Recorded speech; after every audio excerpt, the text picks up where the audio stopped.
Sancti Apostoli Petrus et Paulus, de quorum potestate et auctoritate confidimus, ipsi intercedant pro nobis ad Dominum. Amen.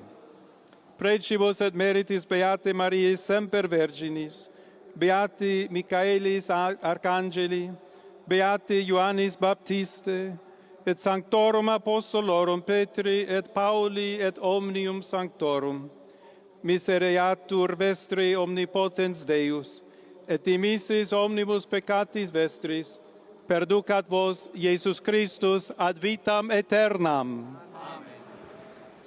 Indulgentiam, absolutionem et remissionem omnium peccatorum vestrorum, spatium vere et fructuose penitentiae, cor semper penitens, et emendationem vitae, gratiam et consolationem Sancti Spiritus, et finalem perseverantiam in bonis operibus tribuat vobis omnipotens et misericors Dominus. Amen. Et benedictio Dei omnipotentis, Patris et Filii et Spiritus Sancti descendat super vos et maniat semper.